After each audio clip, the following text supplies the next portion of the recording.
Continuamos hoy, amigo oyente, nuestro recorrido por el Evangelio según San Mateo.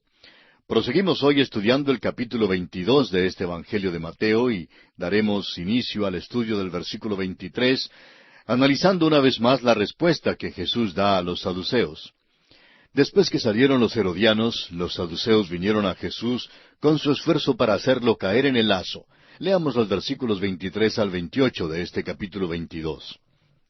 Aquel día vinieron a él los saduceos, que dicen que no hay resurrección, y le preguntaron diciendo, Maestro, Moisés dijo, si alguno muriere sin hijos, su hermano se casará con su mujer, y levantará descendencia a su hermano.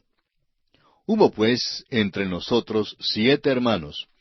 El primero se casó y murió, y no teniendo descendencia, dejó su mujer a su hermano. De la misma manera también el segundo y el tercero, hasta el séptimo.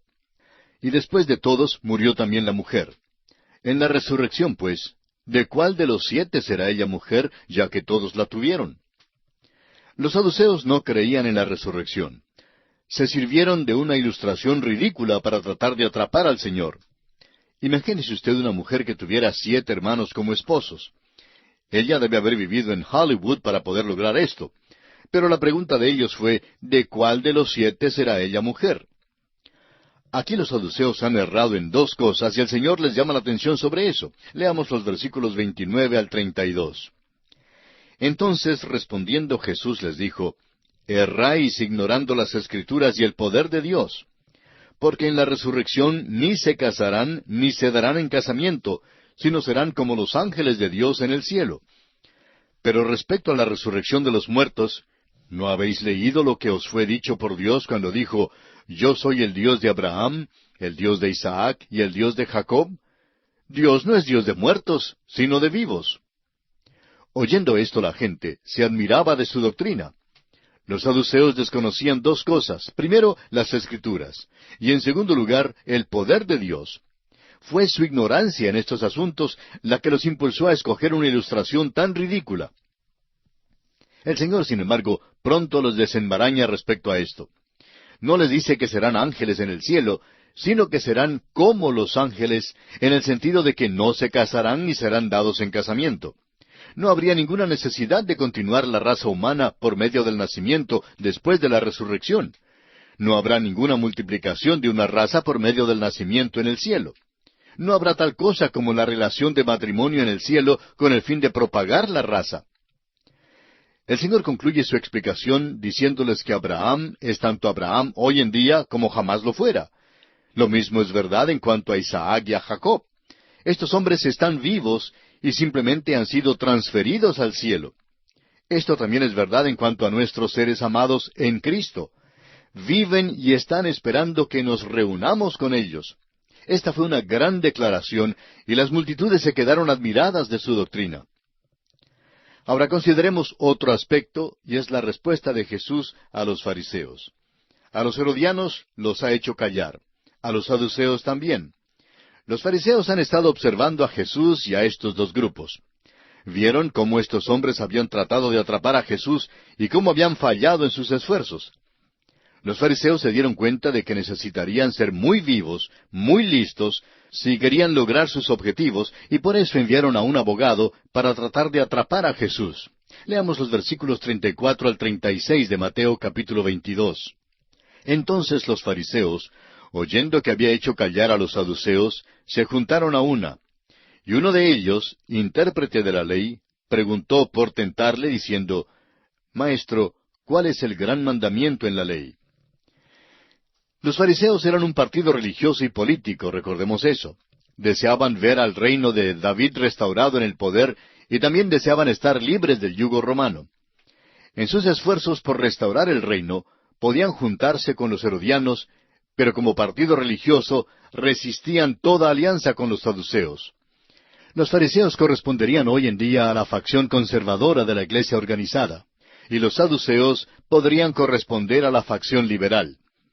Los fariseos, como los otros 2 grupos, intentaban atrapar al Señor, tenderle una trampa, y por eso su representante, quien era abogado, propuso una pregunta muy interesante.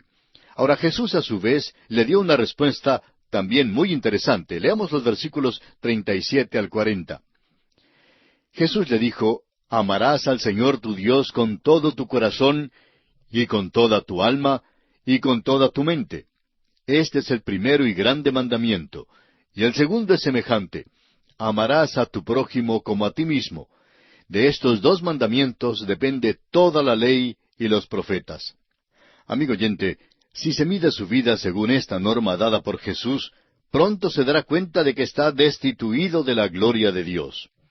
Jesús dio una contestación directa y sincera.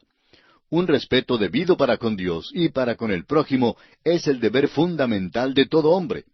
El amar a Dios sobre todas las cosas causará que una persona cumpla cada deber moral. Pero la norma que Jesús dio simplemente manifiesta la perversidad del corazón humano. Los dichos de Jesús confunden a los fariseos y por tanto se agrupan de nuevo, probablemente para planear otra estrategia. Mientras que deciden cómo acercarse nuevamente al Señor, Él a su vez les hace una pregunta. Y ahora los fariseos se hallan, podríamos decir, entre la olla y el sartén. Leamos los versículos 41 al 46. Y estando juntos los fariseos, Jesús les preguntó diciendo, ¿qué pensáis del Cristo? ¿De quién es hijo? Le dijeron, de David. Él les dijo, pues cómo David en el Espíritu le llama Señor, diciendo, dijo el Señor a mi Señor, siéntate a mi derecha, hasta que ponga a tus enemigos por estrado de tus pies. Pues si David le llama Señor, ¿cómo es su hijo? Y nadie le podía responder palabra, ni osó alguno desde aquel día preguntarle más. ¿Qué pensáis del Cristo? Es virtualmente la misma pregunta que hizo el Señor a sus discípulos en una ocasión anterior. Los fariseos contestaron aquí que el Cristo era hijo de David. Al oír esta respuesta, el Señor les señaló el Salmo 110 para mostrarles su conocimiento insuficiente de aquella porción de la Escritura, que los judíos interpretaban como mesiánica. Este salmo, escrito por David, describe a Jehová hablando con el Mesías. David llama al Mesías mi Señor. Y cualquier judío que admitiera que el Mesías era descendiente de David, se afrontaría con este salmo donde David llama al Mesías su Señor y declara que Él es superior. Esto indicaba que el Mesías sería más que un rey o un mero gobernador político sobre un trono. Hay otros aspectos interesantes en este pasaje de la Escritura. El Señor afirma que David escribió el Salmo 110. David escribió el Salmo 110 por medio del Espíritu Santo y lo escribió en cuanto al Mesías. Ahora, si David lo llamaba Señor en este Salmo, ¿cómo puede él ser su hijo? El Señor no puede ser su hijo por medio del nacimiento natural. Tenía que ser entonces hijo por el nacimiento sobrenatural. Este Salmo nos dice que el Señor Jesucristo, el Mesías de Israel, nació de una virgen. Esto pues concluyó el choque de palabras con los príncipes religiosos. Se nos dice que a ningún hombre le fue posible contestarle ni una palabra, y que desde aquel día en adelante no le hicieron ninguna pregunta más. Y aquí, amigo oyente, concluye nuestro estudio del capítulo 22 del Evangelio según San Mateo. Entramos ahora a considerar el capítulo 23. En este capítulo encontramos que Jesús advierte a la multitud en cuanto a los escribas y los fariseos, y que pronuncia los ayes sobre los escribas y fariseos, y llora sobre Jerusalén. Este capítulo concluye el choque con los príncipes religiosos al advertir Jesús a la multitud en cuanto a ellos. Luego denuncia a los príncipes religiosos en términos enérgicos. Quizá no hubo otra palabra entre las que procedieron de los labios de nuestro Señor que fueran tan llenas de acusación vehemente y de condenación sin misericordia como estas.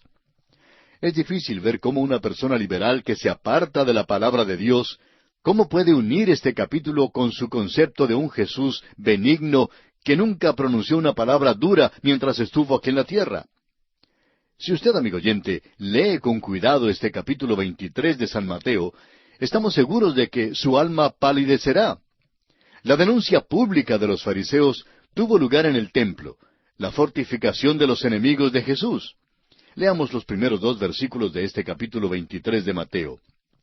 Entonces habló Jesús a la gente y a sus discípulos diciendo, en la cátedra de Moisés se sientan los escribas y los fariseos. Jesús advierte a la multitud y a sus discípulos en cuanto a la hipocresía de los escribas y fariseos. Estos príncipes religiosos tenían autoridad y controlaban las escrituras del Antiguo Testamento. Usurpaban lo que no tenían el derecho de usurpar. Ocupaban un puesto muy similar al que ocupan los ministros de las iglesias hoy en día. Las personas acudían a ellos para obtener la interpretación de la verdad. Leamos el versículo 3 de este capítulo 23 del Evangelio de Mateo. Así que, todo lo que os digan que guardéis, guardadlo y hacedlo, mas no hagáis conforme a sus obras, porque dicen y no hacen.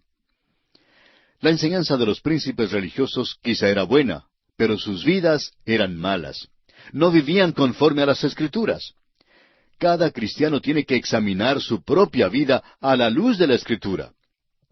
Ahora viene un comentario triste en cuanto a los príncipes religiosos. Leamos los versículos 4 al 7 de este capítulo 23 de Mateo. Porque atan cargas pesadas y difíciles de llevar, y las ponen sobre los hombros de los hombres, pero ellos ni con un dedo quieren moverlas. Antes hacen todas sus obras para ser vistos por los hombres, pues ensanchan sus filacterias y extienden los flecos de sus mantos, y aman los primeros asientos en las cenas, y las primeras sillas en las sinagogas, y las salutaciones en las plazas, y que los hombres los llamen Rabí, Rabí. A estos hombres les gustaba llevar títulos, les gustaba ser reconocidos, les gustaba llevar ciertas vestimentas religiosas y hábitos que los separaban de los otros hombres y que llamaban la atención a su alto puesto. Nuestro Señor condena todo esto. Ahora el versículo 8 dice, pero vosotros no queráis que os llamen Rabí, porque uno es vuestro Maestro, el Cristo, y todos vosotros sois hermanos. Recordemos que hay que darle cierto respeto y honra al pastor de la iglesia, pero él no es diferente que cualquier otro. En este versículo Jesús está enseñando la igualdad de los creyentes delante de Dios. Veamos ahora los versículos 9 y 10 que dicen, y no llaméis Padre vuestro a nadie en la tierra, porque uno es vuestro Padre, el que está en los cielos. Ni seáis llamados maestros, porque uno es vuestro Maestro, el Cristo. Un padre es uno que da vida. Llamar a un hombre padre en los asuntos espirituales es ponerlo en el lugar de Dios como el que dio la vida espiritual. Esto es blasfemia. Solo Dios el Padre da vida. Un maestro es alguien que se halla en un puesto de autoridad. Hoy en día, Cristo es el único que está en el puesto de autoridad como cabeza de la iglesia. Avancemos ahora con los versículos 11 y 12. El que es el mayor de vosotros sea vuestro siervo, porque el que se enaltece será humillado, y el que se humilla será enaltecido. Si usted, amigo oyente, desea ser el mayor, entonces esfuércese en llegar a ser un siervo de todos. Esto claramente enseña la validez de los puestos o de rangos diferentes. Sin embargo, los creyentes deben ser gobernados por un espíritu de humildad y no por la ambición manifestada por los fariseos. Este es un gran principio que puede ser descrito como la ley de la vida. Ahora escuchemos los ayes de Jesús contra los escribas y fariseos. Jesús se dedica ahora a una larga lista de acusaciones contra los príncipes religiosos. Leamos el versículo 13 de Mateo capítulo 23. Mas ay de vosotros, escribas y fariseos hipócritas, porque cerráis el reino de los cielos delante de los hombres, pues ni entráis vosotros, ni dejáis entrar a los que están entrando. El Señor usa el término ay 8 veces en esta sección, y los llama hipócritas 7 veces. Los acusa de cerrar el paso al cielo por su dirección o liderazgo falso. El versículo 14 dice, ay de vosotros, escribas y fariseos hipócritas, porque devoráis las casas de las viudas, y como pretexto hacéis largas oraciones. Por esto recibiréis mayor condenación. En otras palabras, estos hombres hacían las oraciones largas, pero estaban sin corazón y eran deshonestos en sus negociaciones. Prosigamos con el versículo 15. Ay de vosotros, escribas y fariseos hipócritas, porque recorréis mar y tierra para hacer un prosélito, y una vez hecho, le hacéis 2 veces más hijo del infierno que vosotros. Estos líderes religiosos eran celosos en su búsqueda de adeptos a sus tradiciones, pero no guiaban a los otros a Dios. Ninguno de sus prosélitos eran nacidos de nuevo. Los fariseos simplemente buscaban más miembros para sus congregaciones nada más. Ahora, en los versículos 16 al 22, Jesús continúa censurando a los líderes religiosos. Leamos. Ay de vosotros, guías ciegos, que decís, si alguno jura por el templo, no es nada, pero si alguno jura por el oro del templo, es deudor. insensatos y ciegos, porque ¿cuál es mayor, el oro o el templo que santifica al oro? También decís, si alguno jura por el altar, no es nada, pero si alguno jura por la ofrenda que está sobre el altar, es deudor. Necios y ciegos, porque ¿cuál es mayor, la ofrenda o el altar que santifica la ofrenda? Pues el que jura por el altar, jura por él y por todo lo que está sobre él. Y el que jura por el templo, jura por él y por el que lo habita. Y el que jura por el cielo, jura por el trono de Dios y por aquel que está sentado en él. El Señor llama a los fariseos guías ciegos e insensatos por causa de su corrupción de la verdad con respecto al juramento. Los fariseos enseñaban que las referencias generales al templo o al altar no obligaban a guardar su juramento a quien había jurado. Sin embargo, si se mencionaba el oro del templo o la ofrenda sobre el altar, el juramento era entonces obligatorio. Los fariseos ponían el énfasis sobre las cosas materiales, más bien que en el fin espiritual para el cual habían de ser usadas. Jesús señaló, pues, lo absurdo de su razonamiento, enseñándoles que el templo, el altar y Dios, los cuales son mayores, influían el oro, la ofrenda y el cielo, pues estas cosas eran las menores. En el versículo 23, el Señor Jesús continúa con su acusación. Ay de vosotros, escribas y fariseos hipócritas, porque diezmáis la menta y el eneldo y el comino, y dejáis lo más importante de la ley, la justicia, la misericordia y la fe. Esto era necesario hacer sin dejar de hacer aquello. Los fariseos, amigo oyente, eran muy estrictos en cuanto al cuidar de las cosas menores, pero se descuidaban en cuanto a los deberes más importantes. Seguían la letra de la ley y un rito muerto, el cual no cambiaba ni afectaba el corazón. Si le hubiesen hecho caso al asunto más importante de la ley, esto entonces les habría llevado a la persona de Cristo. La menta, el eneldo y el comino eran plantas de jardín usadas para el sazonamiento de la comida, pero los fariseos eran escrupulosos en su diezmar de estas plantas. Sin embargo, descuidaban su obligación y su responsabilidad en cuanto a la justicia, la misericordia y la fe, cosas que eran de mayor importancia. Veamos el versículo 24 de este capítulo 23 de Mateo. Guías ciegos, que coláis el mosquito y tragáis el camello. Amigo oyente, ¿cree usted que este versículo es humorístico? Yo sí lo creo. Si yo hubiera estado presente cuando Jesús dijo esto, me habría reído, es decir, a menos que yo hubiera sido fariseo o escriba. El Señor dijo esto en serio, pero estamos seguros que muchos en la multitud se rieron, y especialmente los que conocían a los príncipes religiosos. Hay muchas personas hoy en día que son exactamente como los escribas y los fariseos. Pretenden hacer grandes a las cosas más pequeñas. Cuelan el mosquito, pero se tragan el camello, el cual era el animal inmundo más grande en Palestina. Y aquí nos detenemos por esta oportunidad. Continuamos hoy, amigo oyente, nuestro recorrido por el Evangelio según San Mateo. En nuestro programa anterior estábamos considerando el versículo 24 de este capítulo 23, donde Jesús dice a los fariseos, guías ciegos, que coláis el mosquito y tragáis el camello.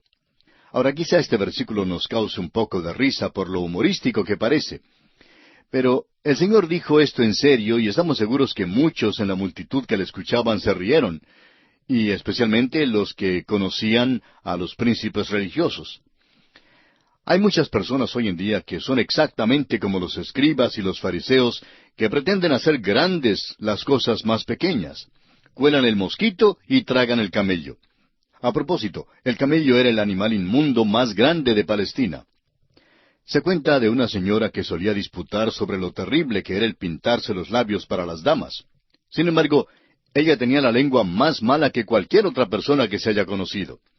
Llevar la pintura de la chismografía en la punta de la lengua es mucho peor que llevar un poquito de pintura sobre los labios, y mayormente si se sirve de aquella pintura para teñirse en negro el carácter o la fama de otra persona. Es asombroso, amigo oyente, aun en nuestros días, cómo las personas cuelan el mosquito y se tragan el camello. Ahora consideremos los versículos 25 y 26 de este capítulo 23 del Evangelio según San Mateo. Ay de vosotros, escribas y fariseos hipócritas, porque limpiáis lo de fuera del vaso y del plato, pero por dentro estáis llenos de robo y de injusticia. Fariseo ciego, limpia primero lo de dentro del vaso y del plato, para que también lo de fuera sea limpio. Este quinto ay describe a los fariseos con su énfasis sobre las cosas externas. Este es un cuadro de la iglesia corriente hoy en día, que está muy ocupada en limpiar por fuera la copa y el plato.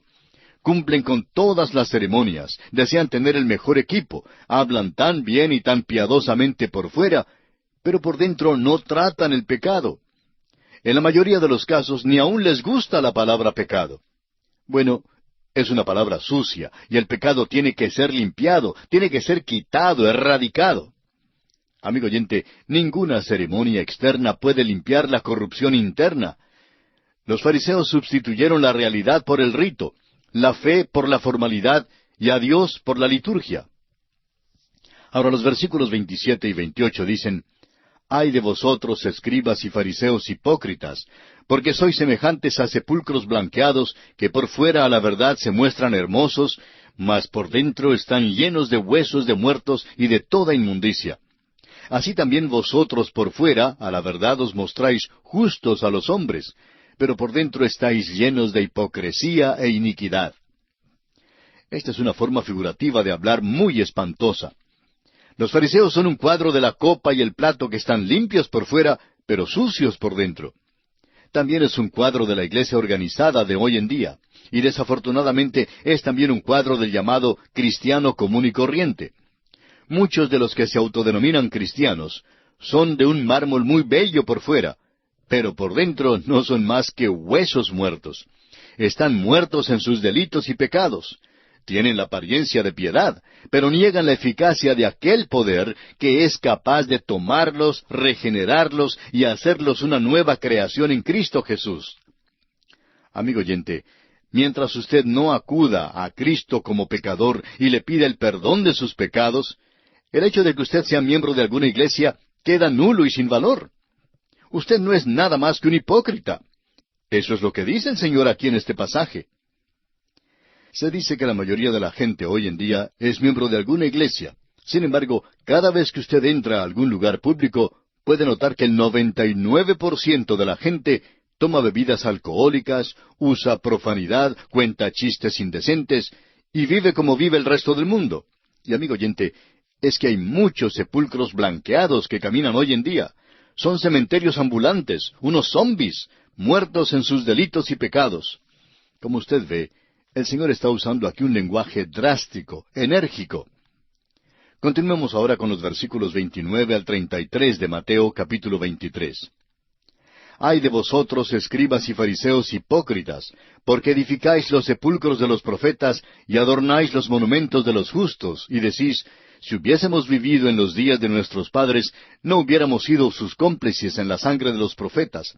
Así que dais testimonio contra vosotros mismos de que sois hijos de aquellos que mataron a los profetas. Vosotros también llenad la medida de vuestros padres. Serpientes, generación de víboras, ¿cómo escaparéis de la condenación del infierno?» El Señor acusa a los escribas y fariseos de tener la misma naturaleza perversa de sus padres. Creían que edificando y adornando los sepulcros de los profetas asesinados se quitaban la responsabilidad de aquellos asesinatos. Pero Jesús está diciendo que sus hechos comprobaban lo opuesto, porque edificando los sepulcros estaban terminando lo que sus padres habían comenzado.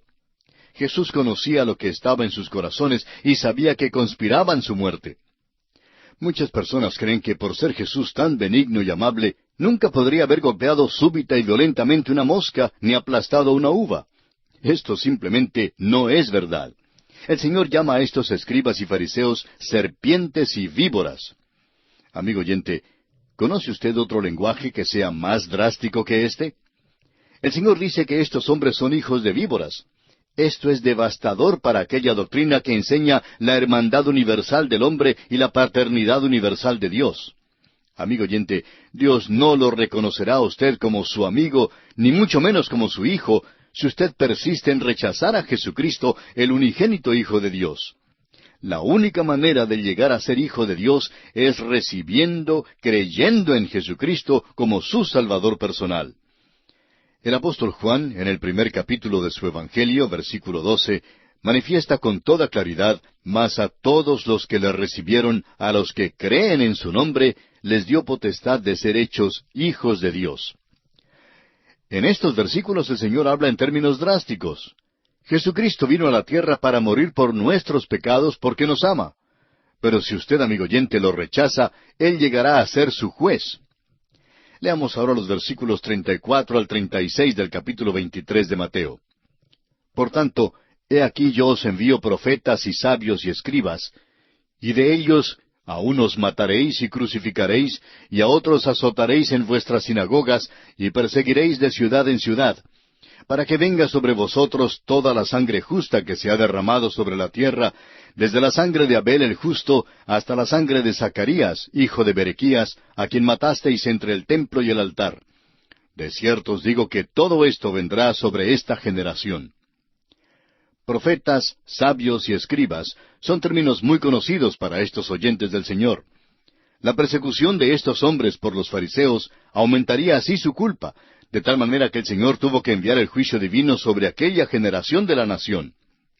Todos los asesinatos en el Antiguo Testamento, desde Abel en el capítulo 4 de Génesis, versículo 8, hasta Zacarías, segundo libro de Crónicas, capítulo 24, versículos 20 al 22. Y las lecciones que enseñan estos relatos no lograron producir impresión alguna sobre estos príncipes religiosos. Rehusaron arrepentirse de sus malos caminos y así eran culpables ante Dios. No nos olvidemos que solo unos pocos años después de que el Señor habló estas palabras, Jerusalén fue destruida. Leamos ahora los versículos 37 y 38. Jerusalén, Jerusalén, que matas a los profetas y apedreas a los que te son enviados. ¿Cuántas veces quise juntar a tus hijos como la gallina junta sus polluelos debajo de las alas, y no quisiste? He aquí vuestra casa os es dejada desierta. Jerusalén rechazó a Jesucristo en su entrada a esta gran ciudad. Ahora el Señor rechaza a Jerusalén. Pero el Señor todavía ama a estas personas, aunque las ha denunciado, y aquí Él llora. En el Antiguo Testamento Jeremías dio el mensaje más fuerte a los judíos, y luego lloró. Aquí el rey rechaza en forma definitiva a Jerusalén, la ciudad del rey. Al salir el Señor Jesucristo del templo en Jerusalén, por última vez, les dijo que su casa les era dejada desierta. Un templo del cual Dios se aparta ya no es más casa de Dios, sino solo casa de hombres. El Señor era la gloria, el Shekinah que se había aparecido, pero ahora se estaba apartando, y Kabod, traspasada es la gloria de Israel. Cita del primer libro de Samuel 4:21. Ahora el versículo 39 de Mateo 23 dice, Porque os digo que desde ahora no me veréis hasta que digáis, bendito el que viene en el nombre del Señor. Se terminó el ministerio público del Señor. Este versículo es una referencia clara a la segunda venida de Cristo a la tierra para establecer su reino.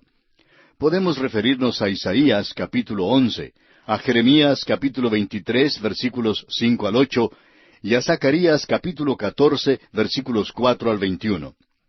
Cuando venga el Señor la segunda vez a la tierra, los judíos como nación lo recibirán con regocijo y aceptarán entonces a su Mesías que antes rechazaron. Y así, amigo oyente, concluimos nuestro estudio del capítulo 23 del Evangelio según San Mateo. Y ahora entramos al estudio del capítulo 24. En este capítulo, los discípulos hacen a Jesús 3 preguntas, y Él contesta 2 de ellas con respecto a la señal del fin de la edad y la señal de su venida. Los capítulos 24 y 25 de San Mateo, conocidos como el discurso del Monte de los Olivos, constituye el último de los 3 discursos principales de Jesús en este Evangelio. Estos discursos son, primero, la constitución del reino, o sea, lo que comúnmente conocemos como el Sermón del Monte, en los capítulos 5 al 7 de San Mateo. Y allí se dan las éticas del reino. En segundo lugar, la continuación del reino, o sea, el discurso de las parábolas de los misterios, en el capítulo 13 de San Mateo. Y allí tenemos la enunciación del presente estado del reino. Y en tercer lugar, la conclusión del reino, o sea, el discurso del Monte de los Olivos, que consideraremos en los capítulos 24 y 25 de San Mateo. Aquí también se da a conocer la escatología, o sea, el futuro del reino. Se les llama a estos discursos los discursos principales por razón de su extensión, contenido y propósito.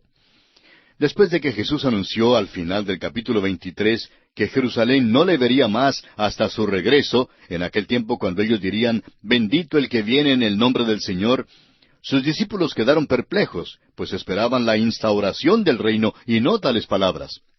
Más tarde le llamaron la atención a Jesús en cuanto a los edificios del templo. Luego Jesús los asustó aún más al afirmar que no quedaría allí piedra sobre piedra. Esto produjo muchas preguntas en sus mentes. Vinieron pues a Jesús con 3 preguntas relacionadas con su perplejidad. El discurso del Monte de los Olivos es la respuesta que Jesús dio a estas 3 preguntas de sus discípulos. Dinos, primero, ¿cuándo serán estas cosas? En segundo lugar, ¿qué señal habrá de tu venida? Y en tercer lugar, del fin del siglo o de la edad. Las respuestas a las 2 últimas preguntas se encuentran en Mateo. Tanto Marcos como Lucas registraron una porción del discurso del Monte de los Olivos. Lucas anotó la respuesta que Jesús dio a la primera pregunta de los discípulos en cuanto al tiempo cuando no quedaría piedra sobre piedra en los hermosos edificios del templo, el versículo 2. Esta profecía fue cumplida en el año 70 después de Cristo, cuando el templo fue destruido. Ahora necesitamos recordar que los discípulos no estaban pensando en términos de la iglesia, que estaban saturados con las escrituras del Antiguo Testamento, las que les habían contado acerca de un período de dolor intenso que precedería al establecimiento del reino y que es denominado tiempo de angustia para Jacob. El profeta Jeremías, en el capítulo 30 de su profecía, versículo 7, habla en cuanto a este tiempo y dice, «Ah, cuán grande es aquel día, tanto que no hay otro semejante a él, tiempo de angustia para Jacob, pero de ella será librado». En Deuteronomio capítulo 4 versículos 30 y 31, Moisés también se refiere a este tiempo de dificultad antes de que los israelitas pudieran entrar en la tierra prometida. Moisés dice, «Cuando estuvieres en angustia y te alcanzaren todas estas cosas, si en los postreros días te volvieres a Jehová tu Dios y oyeres su voz, porque Dios misericordioso es Jehová tu Dios, no te dejará ni te destruirá, ni se olvidará del pacto que les juró a tus padres». Usted debe leer, amigo oyente, el discurso del Monte de los Olivos muchas veces, hasta cuando se familiarice con su contenido. No trate de atribuirle los eventos de los 2000 años pasados. No trate de insertar a la iglesia en esta sección. Jesús positivamente no habla aquí en cuanto a la iglesia, sino que contesta las preguntas de los discípulos, quienes están solo pensando en cuanto al establecimiento del reino de los cielos. El discurso del Monte de los Olivos mira más allá, hacia aquel tiempo del fin que menciona Daniel y del cual los discípulos indagaron diciendo, «Señor, ¿restaurarás el reino a Israel en este tiempo?» Muchos versículos exponen claramente que este discurso toca a Israel y a los gentiles y no a la iglesia. Algunos eventos en el principio del discurso son contemporáneos con la iglesia, pero aun estos no son términos sinónimos a ella. El libro de Daniel, el discurso del Monte de los Olivos y el libro de Apocalipsis combinados dan un cuadro multifacético de las profecías relacionadas con la venida de Cristo para establecer su reino. Cabe recordar aquí la segunda carta del apóstol Pedro, capítulo 1, versículo 20, donde dice, «Entendiendo primero esto, que ninguna profecía de la Escritura es de interpretación privada». Nuestro Señor ahora ha denunciado a los príncipes religiosos. Ha vuelto la espalda a Jerusalén y les ha dicho a sus habitantes que su casa, o sea, el templo, quedaría desierta. Leamos entonces los primeros 2 versículos de este capítulo 24 de Mateo. Cuando Jesús salió del templo y se iba, se acercaron sus discípulos para mostrarles los edificios del templo. Respondiendo él les dijo, ¿Veis todo esto? De cierto os digo que no quedará aquí piedra sobre piedra que no sea derribada. Los discípulos estaban turbados por el lamento de Jesús sobre Jerusalén con el uso de la palabra fuerte, «He aquí vuestra casa os es dejada desierta», en el versículo 38 del capítulo anterior. Querían entonces dirigir su atención hacia la hermosura del templo, el cual estaba lejos de ser desolado. Luego Jesús los afligió más con la declaración tocante a la destrucción venidera de Jerusalén. Los discípulos miraron el templo de Herodes, el cual después de unos 40 años de construcción todavía no estaba completo y parecía todo menos desolado. Los discípulos, sin embargo, no vieron las cosas como las vio el Señor Jesús, quien podía ver más allá del tiempo presente. Amigo oyente, ¿ve usted su ciudad natal hoy en día como Dios la ve? Realmente nosotros no miramos al mundo hoy en día como Dios lo ve. Se están desvaneciendo los centros culturales, las escuelas, los rascacielos. Todas las grandes ciudades están bajo el juicio de Dios y todas se desvanecerán. ¿Vemos nosotros estas cosas cuando contemplamos nuestro mundo de hoy? Veamos ahora las tres preguntas que los discípulos hacen a Jesús. Y aunque no tenemos tiempo para entrar en una explicación detallada de las mismas, vamos por lo menos a mencionarlas. Leamos entonces el versículo 3 de este capítulo 24 de Mateo. Y estando él sentado en el monte de los olivos, los discípulos se le acercaron aparte, diciendo, Dinos, ¿cuándo serán estas cosas, y qué señal habrá de tu venida y del fin del siglo? Al sentarse el Señor en el monte de los olivos, motivo por el cual esta sección se llama el discurso del monte de los olivos, sus discípulos vinieron a él con tres preguntas que habían surgido en sus mentes con respecto a sus declaraciones en cuanto a Jerusalén. En primer lugar, ¿cuándo serán estas cosas? Cuando no quedará piedra sobre piedra. En segundo lugar, ¿qué señal habrá de tu venida? La respuesta a esta pregunta se encuentra en los versículos 23 al 51. Y en tercer lugar, ¿qué señal habrá del fin del siglo? La contestación a esta pregunta se encuentra en los versículos 9 al 22. Como dijimos anteriormente, entraremos en más detalle en nuestro próximo programa. Continuamos hoy, amigo oyente, en nuestro viaje por el Evangelio según San Mateo. En nuestro programa anterior mencionamos las tres preguntas que los discípulos dirigieron al Señor con respecto a las declaraciones que Él había hecho en cuanto a Jerusalén. Leamos hoy otra vez el versículo 3 de este capítulo 24 de San Mateo. Dice así, Y estando él sentado en el monte de los olivos, los discípulos se le acercaron aparte, diciendo, Dinos, ¿cuándo serán estas cosas? ¿Y qué señal habrá de tu venida y del fin del siglo?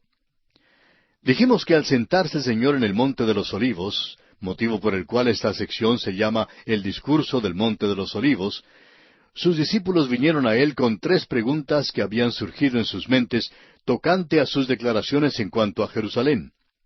Estas preguntas fueron, primera, ¿cuándo serán estas cosas? La respuesta sería, cuando no quede piedra sobre piedra. La segunda pregunta fue, ¿qué señal habrá de tu venida? La respuesta a esta pregunta se encuentra en los versículos 23 al 51 de este capítulo 24 de Mateo. Y la tercera pregunta fue, ¿qué señal habrá del fin del siglo? Y la contestación a esta pregunta la encontramos en los versículos 9 al 22 de este capítulo 24. El relato de Mateo no da la respuesta a la primera pregunta, sino que trata enteramente de los eventos todavía futuros. La respuesta a la primera pregunta se encuentra en el Evangelio según San Lucas, capítulo 21, versículos 20 al 24. Ahora, hablando acerca de Jerusalén, el Señor dijo, según Lucas, capítulo 21, versículo 6, que no quedará piedra sobre piedra que no sea destruida.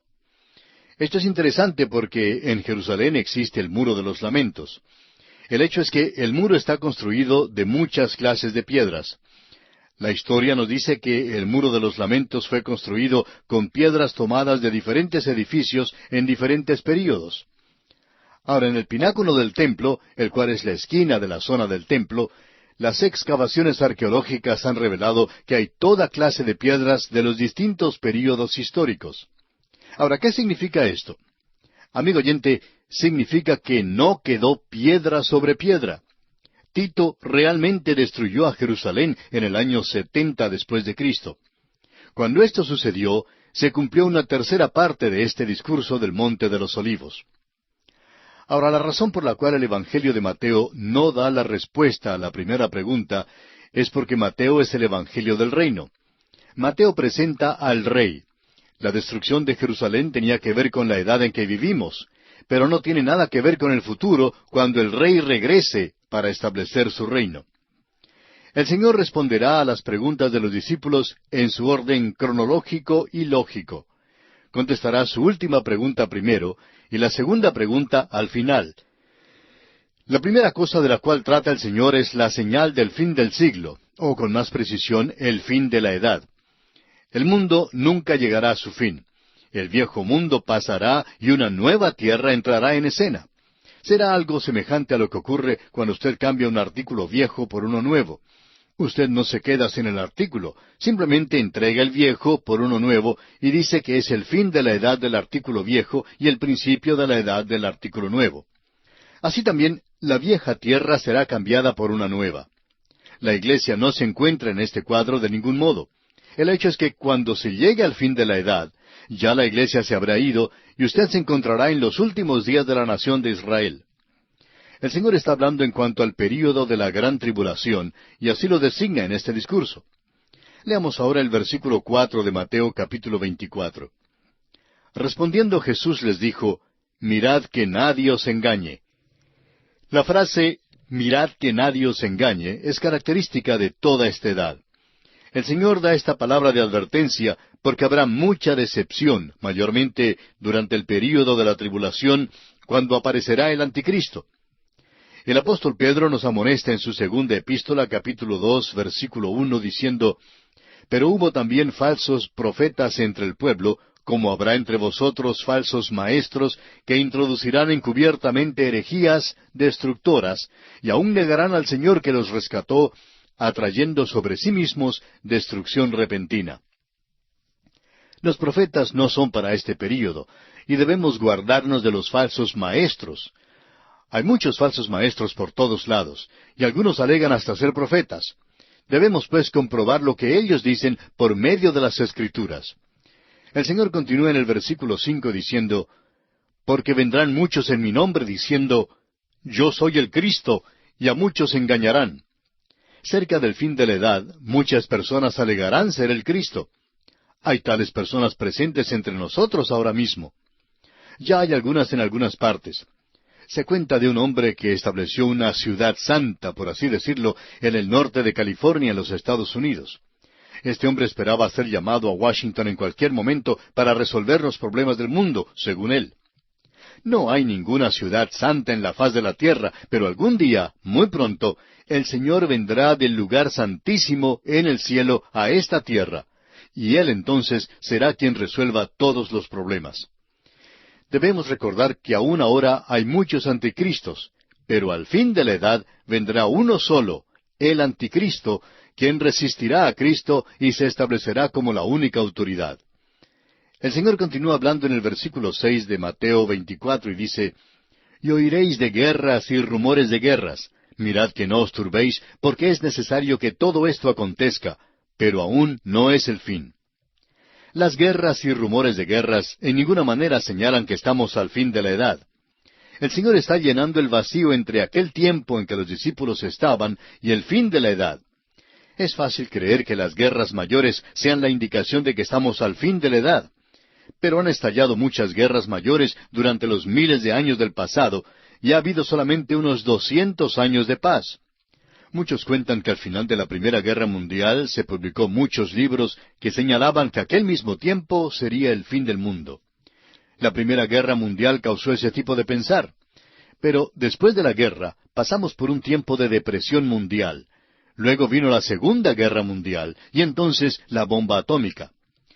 El autor de estos estudios, el Dr. J. Vernon McGee, decía que hablando a su congregación, él les advirtió que tuvieran cuidado porque una carretilla llena de libros saldría diciendo que estamos al borde del fin del mundo por causa de la Segunda Guerra Mundial. ¿Y sabe una cosa? Continuó diciendo el Dr. McGee, me equivoqué, pues en lugar de una, fueron 2 carretillas cargadas de libros y todos sensacionales. Pues bien, amigo oyente, ha transcurrido mucho tiempo desde la Segunda Guerra Mundial y el fin de la edad todavía no ha llegado. Debemos escuchar al Señor y dejar de escuchar a los falsos maestros. Oiremos de guerras y rumores de guerras, pero no debemos turbarnos porque estas cosas pasarán y todavía no será el fin de la edad. Amigo oyente, debemos también tener presente que el hombre nunca resolverá el problema de la guerra. La Liga de las Naciones no pudo resolver este problema y las Naciones Unidas de hoy en día tampoco podrá resolverlo. No habrá paz sino hasta cuando venga el Príncipe de Paz. Ahora el Señor continúa hablando en los versículos 7 y 8 de Mateo 24 y dice, porque se levantará nación contra nación y reino contra reino, y habrá pestes y hambres y terremotos en diferentes lugares. Y todo esto será principio de dolores. Estas son las características de toda la edad, y por tanto no son las señales del fin de la edad. Pero aún no es el fin, dice el versículo 6. Falsos cristos, rumores de guerras, hambres, pestilencias y terremotos caracterizan toda la edad, pero al parecer estas cosas serán intensificadas al acercarnos al fin de la edad. Ahora mismo, el aumento de la proporción de nacimientos tiene al mundo asustado, y con razón. Hay quienes están muriendo de hambre por miles y por millones. Y esta situación aumentará. Lo que vemos hoy en día es solo el principio de dolores. Estos eventos catastróficos preceden la señal del fin de la edad, pero no son la señal misma del tiempo final. Ahora el Señor empieza a hablar en cuanto al tiempo de la tribulación. Usted y yo vivimos en la edad de la iglesia, o la edad del Espíritu Santo, como algunas personas les gusta hablar de ella. La Biblia divide al mundo hoy en tres grupos de personas. El apóstol Pablo dice en su primera carta a los Corintios, capítulo 10, versículo 32, «No seáis tropiezo ni a judíos, ni a gentiles, ni a la iglesia de Dios». Los judíos, los gentiles y la iglesia son los tres grupos. Ahora mismo el Señor está llamando de entre los judíos y los gentiles a un pueblo para su nombre. Un día, pronto, la iglesia será sacada de la tierra, dejando a los judíos y a los gentiles, los cuales no son parte de la iglesia, y luego principiará la gran tribulación. El versículo 9 habla acerca del tiempo de la tribulación. El Señor Jesús dice, «Entonces os entregarán a tribulación y os matarán, y seréis aborrecidos de todas las gentes por causa de mi nombre».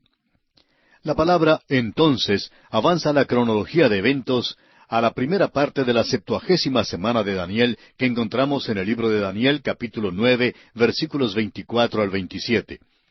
El versículo se refiere al antisemitismo universal, el cual no prevalecerá mientras la iglesia esté en el mundo. Ningún verdadero creyente en el Señor Jesucristo que sea sincero puede odiar a los judíos. Mientras la iglesia verdadera esté en el mundo, no habrá ningún antisemitismo mundial. Hay unos pocos cristianos que se han involucrado en un antisemitismo activo, pero esto es más bien la excepción y no la regla. El cristiano es el mejor amigo que tiene Israel. Ahora el Señor continúa hablando en los versículos 10 y 11 y dice, «Muchos tropezarán entonces y se entregarán unos a otros, y unos a otros se aborrecerán. Y muchos falsos profetas se levantarán y engañarán a muchos». La palabra entonces avanza una vez más la cronología y penetra aún más al período de la tribulación. El versículo 10 revela el conflicto interno en la nación de Israel. La nación de Israel debía guardarse de los falsos profetas, mientras la iglesia debe guardarse de los falsos maestros.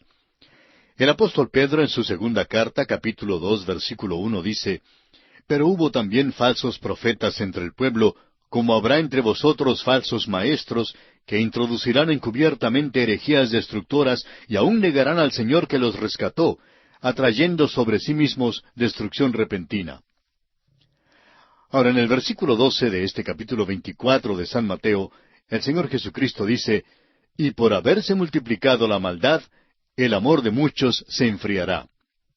Este es un principio que podemos aplicar en el día de hoy. Muchos predicadores han pasado a ser liberales en su teología y simplemente viven como el resto del mundo.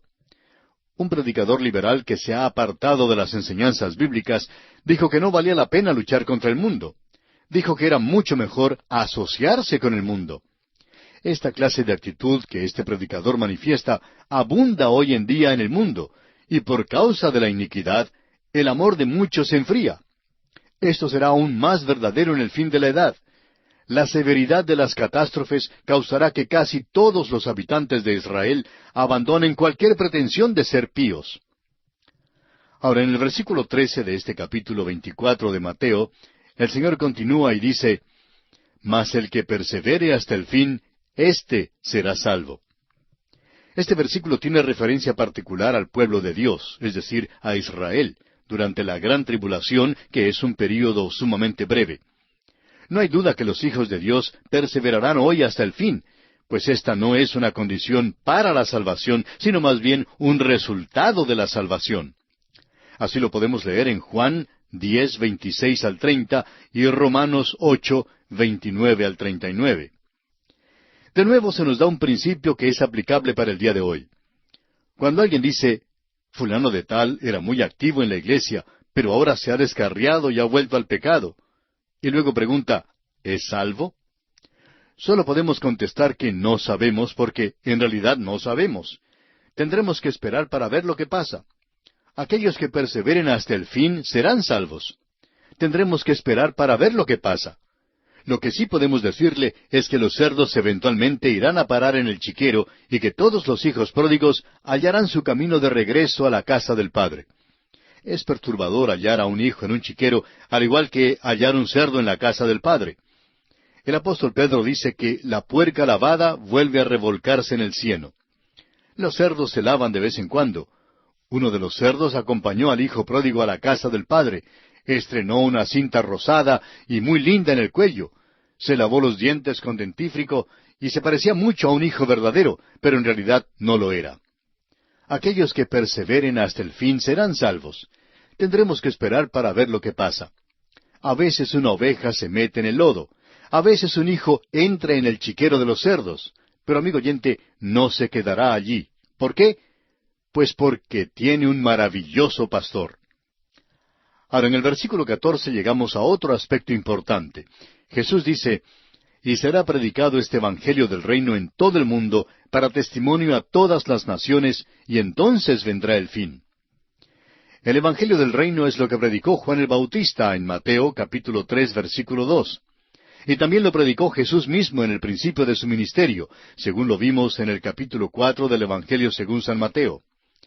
Este mensaje será dado de nuevo antes de la venida de Cristo. Este no es otro evangelio. Dios ha tenido una sola base sobre la cual salva a los hombres. Abraham fue salvo por medio de la muerte de Cristo, pero su respuesta fue de traer un cordero para la ofrenda. En la gran tribulación, la respuesta a la muerte de Cristo por los pecados será aceptar el mensaje del reino. Cabe mencionar aquí que Dios nunca salvó a nadie en el Antiguo Testamento por medio de la ley. El corazón del sistema mosaico era el sistema de los sacrificios y el sistema de traer ofrendas.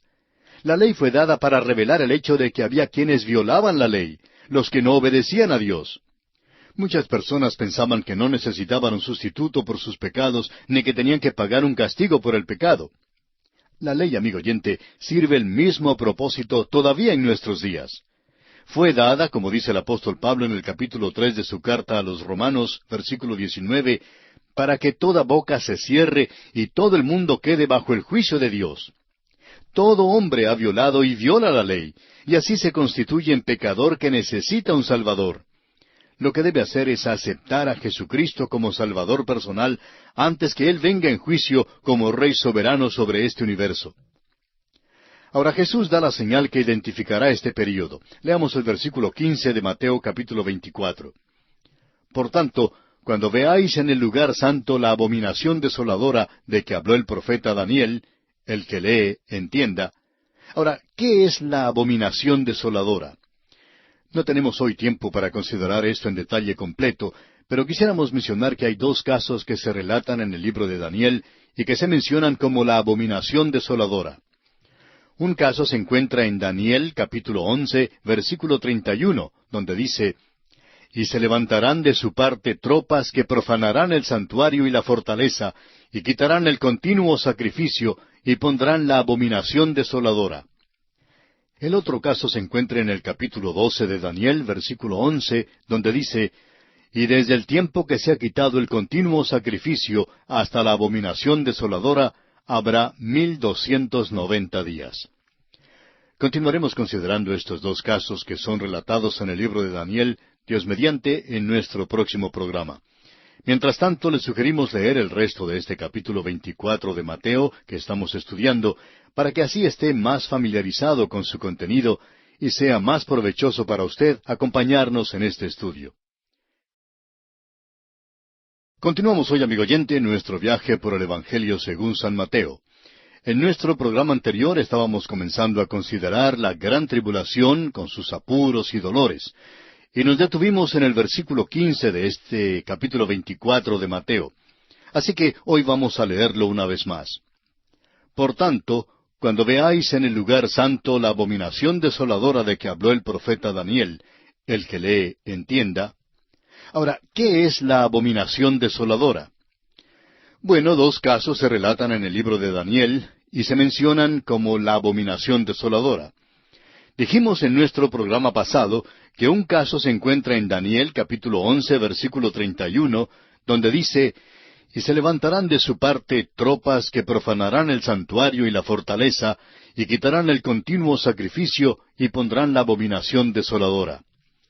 La historia atestigua el hecho de que Antíoco Epífanes atacó a Jerusalén en el año 170 a.C., y que en ese tiempo más de 100,000 judíos fueron muertos. Quitó el continuo sacrificio del templo, ofreció la sangre y caldo de un cerdo sobre el altar, y erigió una imagen de Júpiter para que fuera adorada en el lugar santo. Ahora esta, sin embargo, no era la abominación desoladora a la cual nuestro Señor se refiere primordialmente aquí en el capítulo 24 de Mateo, versículo 15, y también en el Evangelio según San Marcos, capítulo 13, versículo 14. El Señor se está refiriendo a lo que todavía es futuro, abominaciones que tienen que ver con el anticristo, las cuales se mencionan después en otro capítulo por el mismo profeta Daniel. Daniel capítulo 12, versículo 11 dice: «Y desde el tiempo que se ha quitado el continuo sacrificio hasta la abominación desoladora, habrá 1290 días». La abominación que fue erigida por Antíoco nos da los indicios en cuanto a la que erigirá el anticristo. La primera constituía un ídolo y un rechazo completo de que la sangre de un cordero fuese sacrificio por el pecado.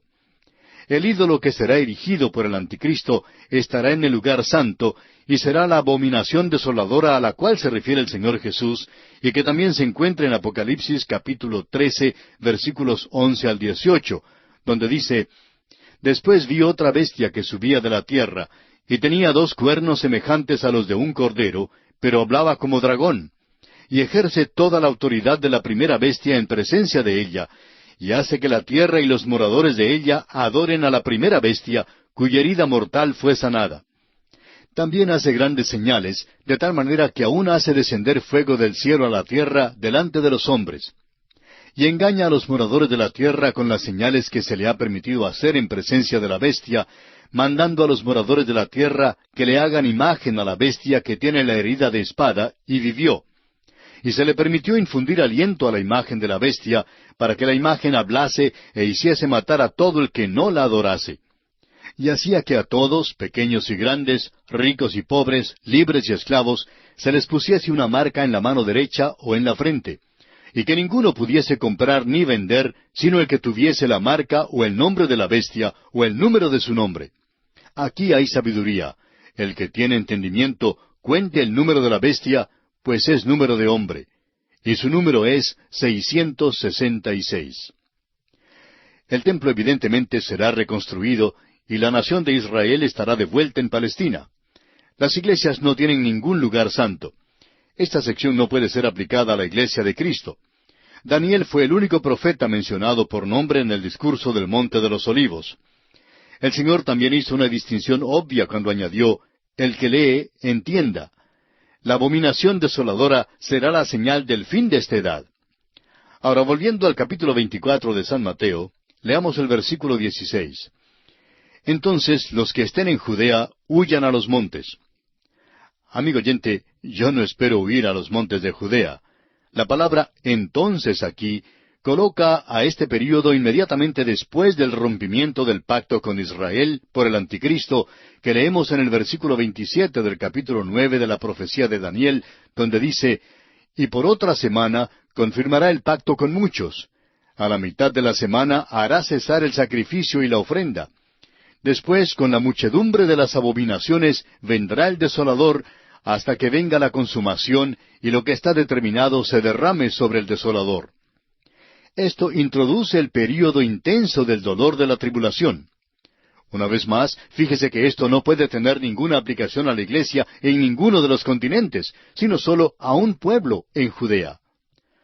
Ahora, volviendo al capítulo 24 de Mateo, leemos en el versículo 17, «El que esté en la azotea no descienda para tomar algo de su casa».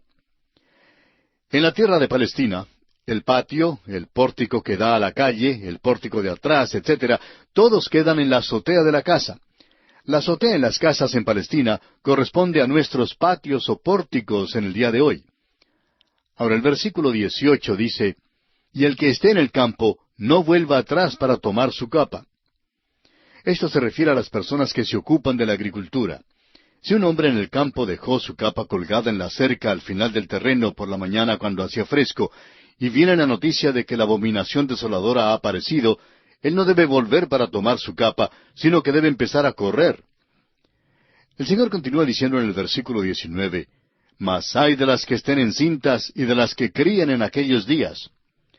Habrá un gran aumento de la proporción de nacimientos en el principio del período de la gran tribulación. La tierra hoy en día se está cargando excesivamente de población. Estamos quedando bastante apretados y creemos que es otra evidencia de que nos estamos acercando al fin de la edad. Esto, más o menos, nos es una señal. «Ay de las que estén encintas», dice el Señor. Este es otro caso de la preocupación de Cristo por los niños. Avancemos ahora con el versículo 20, que dice, «Orad pues que vuestra huida no sea en invierno ni en día de reposo». Una vez más podemos ver que las personas a las cuales el Señor habla aquí en estos versículos son las que están bajo el sistema mosaico. Ahora el versículo 21 dice, «Porque habrá entonces gran tribulación, cual no la ha habido desde el principio del mundo hasta ahora, ni la habrá». La traducción literal de esto es, «Habrá entonces la gran tribulación, la grande». Esta tribulación es única. No ha habido nada como ella en la historia del mundo, y nunca jamás habrá cosa semejante. El Señor designa el fin de la edad como el período de la gran tribulación. Tal período todavía no ha acontecido. Veamos ahora el versículo 22. «Y si aquellos días no fuesen acortados, nadie sería salvo, mas por causa de los escogidos, aquellos días serán acortados». Hay algunas personas que hablan como si la iglesia fuera a pasar por la gran tribulación. Hay quienes creen que ya estamos en este período. No se dan cuenta de cuán severo será este tiempo. Hoy en día las cosas son malas de verdad, pero de ningún modo se puede comparar con la descripción que el Señor hace de la gran tribulación. El versículo 22 abarca solamente un período breve de tiempo. Es la última mitad de la 70ª semana de Daniel. El libro de Apocalipsis nos dice que en una ocasión durante este período, una tercera parte de la población del mundo será destruida. En otra ocasión, durante este período, una cuarta parte de la población del mundo será destruida. El caballo bermejo de la guerra, el caballo negro del hambre y el caballo amarillo de la muerte correrán durante este período de tribulación. Algunas de las grandes potencias mundiales tienen suficientes bombas atómicas como para destruir toda la población del mundo ahora mismo. Sin embargo, hay solaz en todo esto, porque el Señor dice que no dejará que el género humano se suicide. Por esa razón, amigo oyente, la gran tribulación será un período breve. Llegamos ahora a lo que será la señal de su venida. Leamos los versículos 23 al 26 de este capítulo 24 de San Mateo. «Entonces, si algunos dijere, mirad, aquí está el Cristo, o mirad, allí está, no lo creáis, porque se levantarán falsos cristos y falsos profetas, y harán grandes señales y prodigios, de tal manera que engañarán, si fuere posible, aun a los escogidos. Ya os lo he dicho antes. Así que, si os dijeren, mirad, está en el desierto, no salgáis, o mirad, está en los aposentos, no lo creáis. Habrá muchos falsos cristos, tanto como el anticristo durante la gran tribulación. Tendrán precursores en diferentes lugares anunciando su presencia. Muchos de estos serán obradores de milagros y prodigios mentirosos. Juan el Bautista no fue dramaturgo. El Evangelio según San Juan, capítulo 10, versículo 41, nos dice que Juan no hizo milagros. Ningún dramaturgo ni precursor precederá a la segunda venida de Cristo. Su venida no será localizada a un solo lugar, como lo fue hace 2000 años cuando vino a Belén, sino que será verdaderamente mundial y todo ojo le verá. Aquí debemos contestar también la pregunta, ¿quiénes son los escogidos? Muchas personas creen que el Señor está hablando aquí en cuanto a la iglesia, Pero esto es incorrecto. La Escritura habla de dos grupos escogidos, el pueblo escogido de Israel y los escogidos de la Iglesia. Según el contexto, sólo la nación de Israel puede ser contemplada aquí. Esta idea de la posibilidad de engañar a los escogidos de la Iglesia ha causado más dificultades, fanatismo y libre especulación que cualquier otra cosa. Es imposible engañar a los escogidos de la Iglesia en cuanto a Jesucristo. Dios guarda a los suyos. Ahora el versículo 27 nos dice, porque como el relámpago que sale del oriente y se muestra hasta el occidente, así será también la venida del Hijo del Hombre. Este versículo y los que siguen hasta el versículo 31 dan la señal de la venida del Hijo del Hombre. Cuando Él venga, no habrá ningún Juan el Bautista para anunciar su venida, pero cuando Él venga, todo el mundo lo sabrá, y su venida será tan pública como lo es el relámpago. Usted bien sabe, amigo oyente, que una tormenta de relámpagos es muy pública. Cuando llega, todo el mundo lo sabe, y a veces es una experiencia espantosa. La segunda venida del Señor a la tierra será como tal tormenta. No habrá ninguna necesidad de que alguien anuncie que el Señor viene para establecer su reino. Ahora debe notarse también que el relámpago indica juicio con respecto a la venida de Cristo. El Señor continúa hablando ahora en el versículo 28 de Mateo 24 y dice, porque donde quiera que estuviera el cuerpo muerto, allí se juntarán las águilas. Indudablemente, este es uno de los versículos más difíciles en toda la Escritura. Es especialmente difícil entenderlo, siendo que recién Jesús acaba de hablar en cuanto a su venida, que será como el relámpago del cielo. Evidentemente este versículo es una referencia a la batalla de Armagedón y la matanza que le acompañará. El capítulo 19 de Apocalipsis nos cuenta de una invitación que se envió a las aves para que se congregaran para una gran cena. Los versículos 17 al 19 del capítulo 19 de Apocalipsis dicen, y vi a un ángel que estaba en pie en el sol, y clamó a gran voz, diciendo a todas las aves que vuelan en medio del cielo, venid y congregaos a la gran cena de Dios, para que comáis carnes de reyes y de capitanes, y carnes de fuertes, carnes de caballos y de sus jinetes, y carnes de todos, libres y esclavos, pequeños y grandes. Y vi a la bestia, a los reyes de la tierra y a sus ejércitos, reunidos para guerrear contra el que montaba el caballo y contra su ejército. Las aves que comen carne descompuesta parecen ser agentes del juicio divino. Cuando venga el Señor de nuevo, vendrá en juicio. Ahora, en el versículo 29 de Mateo 24, el Señor continúa diciendo, e inmediatamente después de la tribulación de aquellos días, el sol se oscurecerá, y la luna no dará su resplandor, y las estrellas caerán del cielo, y las potencias de los cielos serán conmovidas. Evidentemente la palabra después aquí indica el período entre la gran tribulación y la venida de Cristo. Este es el momento de calma antes de que llegue la tormenta, que es la respuesta del universo a la venida de Cristo para levantar la maldición que ha sufrido todo el universo por causa del pecado. Leamos ahora el versículo 30. Entonces aparecerá la señal del Hijo del Hombre en el cielo, y entonces lamentarán todas las tribus de la tierra, y verán al Hijo del Hombre viniendo sobre las nubes del cielo, con poder y gran gloria. De nuevo tendremos que especular en cuanto a lo que pueda ser la señal del Hijo del Hombre. Evidentemente es la gloria Shekinah, la manifestación de la presencia de Dios que estaba sobre el tabernáculo y más tarde sobre el templo.